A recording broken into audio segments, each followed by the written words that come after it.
Halo semuanya, Assalamualaikum warahmatullahi wabarakatuh. Berjumpa lagi dengan saya Alvan Fariski Wicaksono dari Fakultas Ilmu Komputer Universitas Indonesia. Oke, kita akhirnya masuk ke topik terakhir dari rangkaian kuliah singkat tentang matrix factorization untuk sistem rekomendasi ini. Jadi pada topik yang terakhir ini kita akan melihat matrix factorization itu sendiri sebagai permasalahan yang lebih umum daripada SVD atau Singular Value Decomposition. Yaitu kita akan melihat matrix factorization ini sebagai sebuah permasalahan optimasi yang lebih umum. Dan topik inilah yang menjadi inti dari semua rangkaian kuliah kita. Oke, jadi untuk agenda kita akan melihat permasalahan matrix factorization sebagai sebuah optimization problem. Dan di akhir perkuliahan, peserta diharapkan mampu menjelaskan bagaimana menyelesaikan permasalahan matrix factorization dengan optimization objective function dan mampu mengimplementasikan prototipe dari hal tersebut menggunakan tools seperti Python. Kita nanti di akhir akan menggunakan library PyTorch ya untuk mengimplementasikan hal tersebut. Oke, sekedar review dari perkuliahan sebelumnya bahwa matrix factorization kan pada prinsipnya adalah diberikan interaction matrix R, ya ini dalam konteks sistem rekomendasi ya. Jadi bagaimana kita dekomposisi matrix R itu sehingga bisa menemukan matrix user embedding P dan juga matrix yang berisi item embedding Q. Oke, tunggu sebentar. Bukankah kita sudah membahas ini sebelumnya dan solusinya adalah SVD? Jadi kita sudah sampaikan di kuliah sebelumnya bahwa matrix factorization itu bisa dilakukan dengan SVD. Ya. Kenapa kita tidak pakai SVD saja gitu? Selesai. Gitu kan. Nah ternyata teknik SVD yang disampaikan pada kuliah sebelumnya itu realitanya pada praktikalnya, pada praktisnya itu sulit diterapkan untuk matriks interaksi yang aslinya sangat sparse dan sangat besar, gitu ya. Ada ratusan ribu film dan ada jutaan user, gitu ya. Jadi sangat sparse, kebanyakan kosong, gitu ya. Jadi kita tidak mungkin dan kita secara praktikal sulit dan hampir tidak mungkin kita bisa menggunakan singular value decomposition untuk jenis matriks yang seperti itu. Minimal karena banyak entry kosong itu sulit kita melakukan SVD, gitu ya. Oke, nah sebagai alternatif, ya, sebagai bentuk yang lain gitu ya, atau solusi yang lain daripada SVD, kita bisa melihat permasalahan matrix factorization ini sebagai sebuah general optimization problem. Jadi permasalahan yang lebih umum lagi daripada SVD. SVD itu sangat spesifik gitu ya. Kita angkat lagi permasalahan ini ke framework yang jauh lebih umum daripada SVD, yaitu general optimization problem. Jadi diberikan sebuah matrix rating, matrix interaksi R. Gimana sih kita menemukan gitu ya, kita bisa menemukan yang namanya P dan Q ini matrix embedding item dan Q matrix embedding item dan P itu matrix embedding user. Jadi kita bisa lakukan ini dengan cara optimization gitu ya. Jadi kita cukup ada objective function. Jadi coba cari P transpose dan Q atau carilah P dan Q sehingga meminimalkan objective function seperti ini. Jadi R jika dikurangi dengan PQ transpose, nah di sini ada garis tegak dua kali ditutup, di sini ada kuadrat gitu ya. Nah garis tegak tutup ini adalah Frobenius norm. Jadi singkat cerita dia hanyalah kita kunjungi untuk masing-masing sel di matriks, lalu kita kuadratkan, kita jumlahkan, lalu kita akarkan. Jadi sebenarnya seperti itu, ini namanya adalah Frobenius norm. Jadi kalau misalkan disuruh menghitung Frobenius norm dari R, maka ini kita kuadratkan, 3 kita kuadratkan, dijumlahkan, 5 dikuadratkan, dan seterusnya gitu ya. Itu semuanya adalah Frobenius norm. Jadi balik lagi, kita ingin meminimalkan Frobenius norm dikuadratkan dari matriks R dikurangi PQ transpose. Ya. Nah, dengan framework optimization seperti ini, proses pencarian user dan item embedding P dan Q tadi itu dapat dilakukan hanya dengan melibatkan entry yang terisi saja. Jadi kita tidak perlu melibatkan entry-entry yang ada tanda tanya ini. Gitu ya. Nah itu adalah keunggulan dari framework yang lebih umum ini. Sekedar catatan, sebenarnya SVD juga dapat direpresentasikan dengan General Optimization Framework yang ada di sebelumnya. Namun dengan constraint. Karena tadi sudah saya sebutkan bahwa Ini adalah framework yang lebih umum dari SVD. SVD juga bisa direpresentasikan dengan bentuk optimization seperti ini. Tapi plus constraint ya. Apa constraint-nya? Constraint-nya adalah kita harus menjamin dengan proses optimization ini bahwa P dan Q itu semuanya atau dua-duanya ortogonal. Ya, P transpose kali P sama dengan P kali P transpose sama dengan identitas dia ortogonal. Begitu pula dengan yang Q ya. Nah, ini berarti jatuhnya adalah constraint optimization problem karena ada orthogonality constant, karena ada constant orthogonality-nya itu di sini. Dan ini membuat permasalahan optimization ini sebenarnya lebih sulit untuk diselesaikan ya, dan ini di luar scope dari kuliah ini. Oke, kita balik lagi ke permasalahan optimization problem yang tanpa constraint ya. Kita udah tidak bicarakan SPD lagi, kita lebih umum lagi ya. Nah, kita tahu tadi saya ulangi lagi bahwa permasalahan kita adalah kita ingin mencari P transpose dan Q sehingga meminimalkan Frobenius norm kuadrat dari R dikurangi PQ transpose. Dengan kata lain, ini sama saja dengan kita ingin mencari user dan item embedding. Kita ingin mencari user dan item embedding sehingga ya, user U dengan item embedding QI itu kalau kita dot product itu semirip mungkin dengan rating yang diobservasi.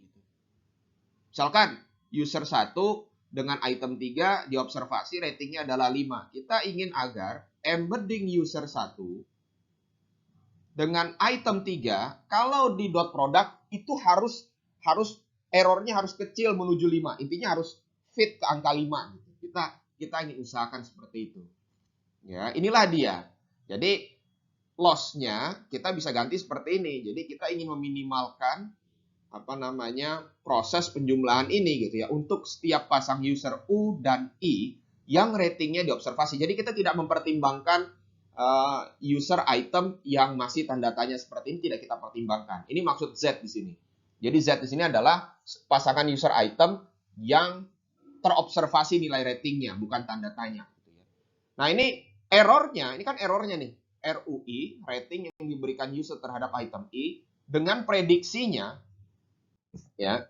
Jadi kan PU kali QIT ini adalah predicted rating prediksinya.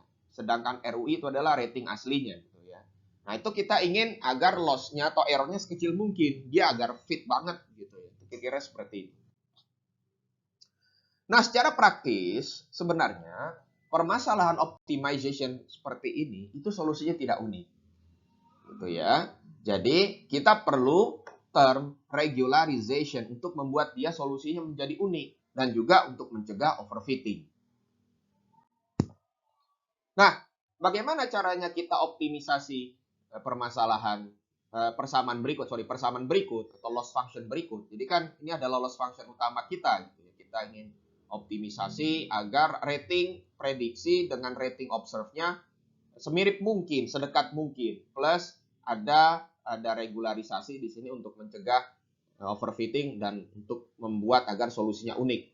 Nah, kira-kira framework apa yang dapat kita gunakan untuk menyelesaikan permasalahan optimization ini? Nah, kita bisa menggunakan gradient descent. Gradient descent ini adalah salah satu teknik untuk mencari parameter yang meminimalkan sebuah fungsi. Memang dia tidak dijamin global minima. Dan ini sangat populer kalau kita membicarakan machine learning pada hari-hari ini gitu ya, pada saat ini gitu ya. Banyak kan memang menggunakan gradient descent ini. Oke, untuk mendapatkan intuisi bagaimana gradient descent bekerja, misalkan kita punya permasalahan optimization sederhana nih. Jadi kita punya fungsi fx sama dengan 2x pangkat 4 tambah x pangkat 3 dikurangi 3x kuadrat. Coba cari x sehingga fungsi ini minimal. Gitu kan. Nah, gradient descent framework-nya secara umum dia akan loop terus-menerus. Ya, sebanyak n kali atau epoch, biasanya kan terkenal pakai istilahnya epoch ya. Dia akan loop terus-menerus gitu ya. Nah, di setiap loop dia melakukan update. Apa yang dia lakukan? Dia lakukan proses jadi nilai x tadi pada iterasi berikutnya diupdate dengan cara nilai X saat ini dikurangi alfa T kali turunan pertama dari F atau gradien dari F pada titik XT. Nah, alfa T ini adalah learning rate. Ini intuisinya seperti apa? Perhatikan, kalau saya punya sebuah fungsi fx seperti ini adalah fungsi fx. Ya, kita tahu bahwa minimalnya ada di sini, ada di titik x ini. Ini adalah titik yang menyebabkan dia minimal, ya kan? Fungsi fx, ya kan? Kalau kita mulai dari x random, jadi ini sebenarnya gradient descent ini mulai dari xt random. Kita mulai dari xt di sini.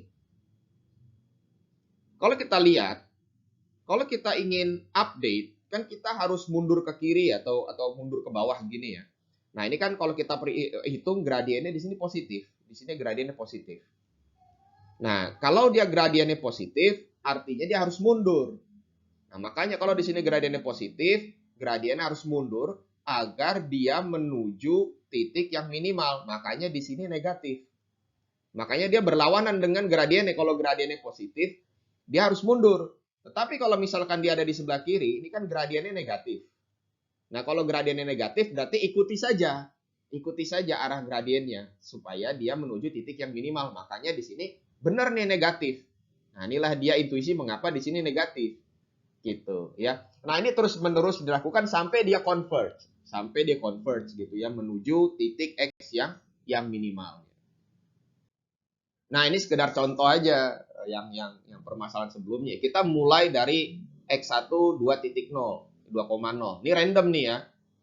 Untuk fungsi 2x pangkat 4 tambah x pangkat 3 dikurangi 3x kuadrat. Maka satu kali loop menuju x2 sama dengan 1,936. Lalu berikut lagi loop yang kedua dan seterusnya sampai titik yang di sini nih. Sampai titik dia menemukan di sini iterasi yang ke-500 0,701. Ini dengan alfanya atau learning rate-nya adalah 0,001. Tentunya berbeda kalau kita mulai dari sini, maka kita akan menuju titik yang di sebelah sini. Dan saya pikir ini lebih optimal dibandingkan titik ini gitu ya. Tadi makanya gradient descent itu nggak dijamin optimal gitu ya, tapi dia lokal optimal. Oke, ini hanyalah contoh implementasi bagaimana kita mengimplementasikannya di dalam sebuah bahasa pemrograman. Dalam hal ini Python, tapi ini bebas ya. Saya nggak mesti harus Python, apapun bahasa pemrograman. Ini hanya aspek komputasinya saja gitu ya. Kebetulan saya pakai Python. Ini adalah definisi fungsi polinomial tadi. Dan di sini adalah fungsi turunan pertamanya atau gradiennya. Di sini saya set epochnya 500, alfanya 0,01. Ini XS adalah sebuah variabel yang cuma untuk keep tracking nilai update X-nya dari mulai titik awal, iterasi kedua, ketiga, keempat, kelima. Itu saya ingin keep track aja tuh. Gitu ya. Nah, ini dimulailah kita loop gradient descent-nya tadi gitu ya. Sehingga akhirnya menemukan titik X yang optimal gitu ya, lokal optimal. Bagaimana kalau parameternya ada banyak? Tentunya kalau kita membicarakan model deep learning atau neural networks, kan parameternya nggak cuma satu seperti sebelumnya, tapi ada banyak. Ya sudah, kita bisa menggunakan turunan parsial. Ketika kita ingin update parameter W1 misalkan, maka kita cukup gunakan di sini gradient atau turunan parsial terhadap W1. Ketika kita ingin update W2, maka gunakan di sininya adalah turunan parsial terhadap W2 dan seterusnya gitu ya. Jadi kira-kira seperti itu. Oke, kita balik lagi ke permasalahan awal kita. Tadi kita tuh cuma sekedar pengenalan aja dari gradient descent. Nah, sekarang kita pakai nih gradient descent untuk permasalahan kita, untuk sistem rekomendasi tadi, matrix factorization tadi dengan general optimization problem tadi. Kita balik lagi, ini adalah loss function kita. Masih ingat ya, ini adalah loss function kita. Nah, saya akan sampaikan. Kita kan perlu menghitung turunan pertama loss function kita terhadap PUK dan juga QIK. Nah, apa itu? Jadi kita bisa lihat bahwa sebenarnya PU di sini kan adalah embedding user ya. Dia adalah vektor ya. Ya, seperti ini. Sedangkan QI dia juga merupakan embedding dari item I, dia adalah vektor. Nah, vektor ini punya indeks 1, 2, 3 dan seterusnya, di sini K gitu ya. dan seterusnya. Di sini juga ada vektor embedding item juga ada 1, 2, 3, lalu di sini K dan seterusnya gitu ya. Nah, itu kira-kira seperti itu. Nah, kita di sini kita perlu menghitung turunan pertama dari persamaan L ini terhadap PUK. PUK tuh di sini nih, PUK nih, sel vektor ke K dari vektor embedding PU. Begitu juga QIK juga merupakan isi dari sel embedding ke K dari vektor QI ya, seperti itu. Nah, ini gimana caranya kok bisa dapat seperti ini? Ini singkat cerita aja. Kalau misalkan kita anggap ini adalah X, kita bisa menggunakan chain rule, bener kan? Kalau kita anggap ini adalah X gitu ya, kita bisa anggap chain rule. Chain rule gimana? Ya berarti kan turunan pertama X kuadrat, ini kan X, kalau ada kuadratnya kan. Turunan pertama X kuadrat, ya dou X kuadrat per dou X dikali, kita bisa pakai chain rule kan, dou X per dou, ini misalkan untuk yang PUK aja dulu ya. Ini untuk yang dou PUK. Nah, gitu ya. Nah, di sini dou X kuadrat kali dou X kuadrat per X kan dia 2X ya, 2 kali X ya. 2 kali X dikali turunan X terhadap PUK. Karena kan ujung-ujungnya kita ingin turunkan dia terhadap PUK gitu ya. Nah, kalau kita turunkan terhadap PUK, maka jelas di sini ini kan ada tanda minusnya nih. Maka dia jadi minus gitu ya. Maka dia di sini minus nah, di sini RUI kan nggak bergantung dengan PUK ya, maka ini kita bisa coret, dia konstan. Nah, PU dot produk antara PU QI, kalau ini kita dot produk kan PU dengan QI, maka PU1 kali QI1 tambah PU2 kali QI2 tambah PUK kali QIK. Nah, faktor yang ada PUK-nya kan cuma PUK kali QIK. Nah, PUK kali QIK kalau diturunkan terhadap PUK, maka QIK-nya apa? QIK-nya jadi tetap, PUK-nya hilang. Makanya di sini jadi QIK gitu ya. Berarti di sini adalah min QIK gitu ya. QIK. Makanya di sini minnya pindah ke depan, makanya di sini jadi seperti ini bentuk turunannya. Gitu ya. Min 2 kali RUI dikurangi PU QI transpose dikali QIK. Nah, kalau di sini sih ini tinggal yang di sebelah sini ini adalah dari regularisasinya aja. Ini kan di sini kan nggak berpengaruh ya karena tidak ada elemen PUK-nya. Nah, kalau di sini ada elemen PUK-nya gitu ya. Makanya jadi seperti ini dia turunan pertamanya. Nah, itu cara yang serupa kita bisa terapkan kalau misalkan loss function kita turunkan terhadap QIK gitu ya. Nah, itu seperti itu. Makanya di sini ganti PUK dia. Itu seperti itu ya.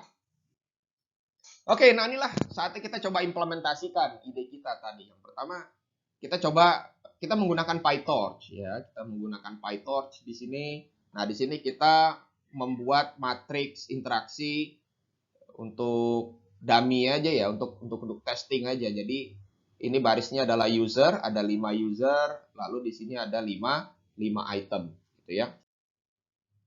Oke, nah ini ada dua fungsi yang di atas. Dua fungsi yang di atas itu hanyalah sekedar untuk diberikan ID dari item dan ID dari user. Misalkan kita ingin mengembalikan one hot vector saja karena ini hanyalah sekedar trik. Kalau kita punya misalkan kita interaksi matriksnya adalah seperti ini ya, ada 2 user dan 3 item. Maka kalau kita ingin mendapatkan embedding dari matriks interaksi original dari user yang kedua misalkan, maka kita perlu menggunakan one hot vector 0 1. Karena 01 kalau dikali dengan matriks interaksi ini kita akan mendapatkan embedding dari user yang kedua. Jadi, makanya di sini kita pakai one hot vector gitu. Ya, ini kalau dikali maka kita akan mendapatkan yang kedua ini. Makanya kalau misalkan dikali 1,0 maka dia akan mendapatkan embedding dari user yang pertama gitu ya. Ini hanya sekedar trik aja di perkalian vektor dan matriks gitu ya. Nah, kita definisikan variabel P dan Q ini adalah trainable variable. Makanya di sini requires grade-nya apa namanya request grade-nya di sini awalnya false dulu, nanti kita buat dia true. Ya, ini hanya sekedar agar dia bisa diinisialisasi. Intinya P dan Q di sini adalah matriks berisi embedding user P dan matriks berisi embedding item Q. Ya. Lalu dia diinisialisasi dengan nilai 0 dari min init range sampai positif init range. Ini hanya sekedar practical aja gitu ya, agar dia nggak terlalu random.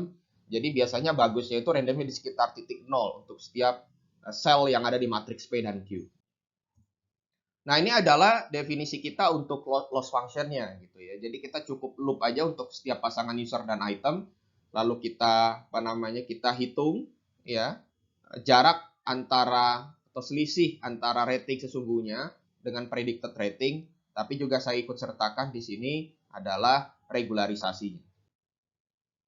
Nah, kita tidak menggunakan automatic differentiation dari PyTorch. Nah, ini hanya sekedar untuk edukasi aja, untuk belajar.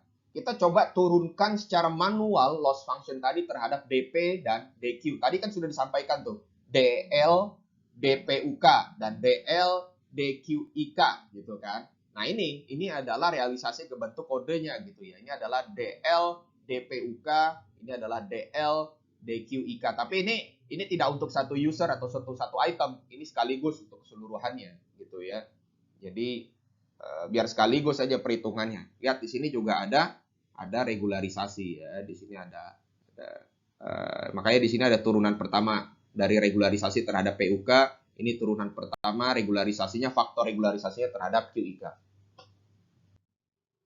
Oke, nah inilah dia loop gradient descent-nya tadi itu. Jadi kita sebanyak EPO, saya pakai EPO-nya 100 dengan learning rate 0,005. Maka saya loop terus menerus, saya update dia. Itu kan ya PU pada jadi PU ya embedding dari user U ya, saya update dengan cara min, tadi kan pakai minus ya, sama dengan PU dikurangi learning rate dikali turunan pertama loss function-nya terhadap DPU. Ya, seperti itu. Begitu pula dengan cara yang serupa untuk menemukan embedding dari update, untuk update terus nilai dari embedding di setiap itemnya gitu ya, dari itemnya. Nah, ini kalau dijalankan kode tadi, maka kalau misalkan kita true ratingnya tadi kan seperti ini ya, di mana 0 ini adalah tadi representasinya adalah sesuatu yang tidak diobservasi. Artinya ini bukan rating paling jelek, bukan. Rating paling jelek 1. 0 di sini artinya dia tanda tanya tadi itu tidak diketahui. Hanya sekedar untuk representasi kalau ini tidak diketahui, bukan paling jelek ya, bukan. Yang paling jelek itu 1. Kalau 0 tidak diketahui. Nah, kita bisa lihat yang 00 ini kan sesuatu yang harus diprediksi karena dia tidak diketahui. Nah, kita bisa lihat bahwa hasil prediksi cukup baik. Contoh aja kita lihat user keempat dan user kelima. Kalau kita lihat user keempat dan user kelima, itu kayaknya mirip deh. Karena item yang kedua sama-sama diberi rating 5, item yang terakhir sama-sama diberi rating 2. Berarti di sini kita bisa lihat bahwa model bisa memprediksi kira-kira bahwa item yang pertama itu diberi rating hampir mirip dengan rating yang diberikan oleh user kedua terhadap item yang pertama.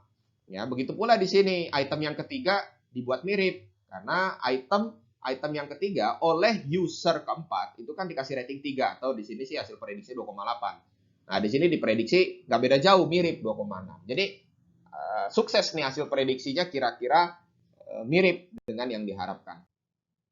Oke, bagaimana jika ratingnya binary? Jadi interaction matrixnya misalkan berisi 1 atau 0. 1 kalau diklik, 0 atau tidak. Atau kalau misalkan eksplisit 1 suka, 0 tidak suka gitu. Jadi 0 bukan tanda tanya ya. Di sini dalam hal ini 0 itu ada maknanya, dia tidak suka atau tidak diklik misalkan gitu ya. Dia binary. Nah, kalau dia binary, maka kita tidak menggunakan squared error ya, walaupun bisa juga. Biasanya secara praktis kalau dia outputnya atau kalau dia interaction matrix binary, maka kita menggunakan cross entropy function seperti ini gitu ya sebagai loss function. Dia menggunakan fungsi sigmoid yang memetakan nilai tidak terhingga sampai positif tak berhingga ke nilai probability 0 sampai 1. Oke, sebagai penutup kita baru saja menyaksikan sebuah cara untuk melakukan matrix factorization untuk sistem rekomendasi menggunakan optimization, khususnya untuk data yang berupa explicit feedback. Kita juga sudah Belajar bagaimana mengimplementasikan proses matrix factorization tersebut dengan tools Python dan beberapa library seperti NumPy dan juga PyTorch. Nah, kita sudah sampai di akhir perkuliahan ini gitu ya. Ini adalah topik yang terakhir, kuliah yang terakhir. Jadi diharapkan teman-teman semua bisa mencoba menggabungkan semua pengetahuan yang didapat sebagai fondasi ya, fondasi untuk memahami model-model yang lebih state of the art lagi untuk sistem rekomendasi. Nah, ini cukup nih. Ini sebenarnya kuliah ini kalau kalian paham semuanya, maka cukup untuk memahami model-model yang state of the art, yang basisnya neural networks, yang lebih advance lagi, yang parameternya jauh lebih banyak lagi, gitu ya. Oke, terima kasih semuanya. Semoga bermanfaat.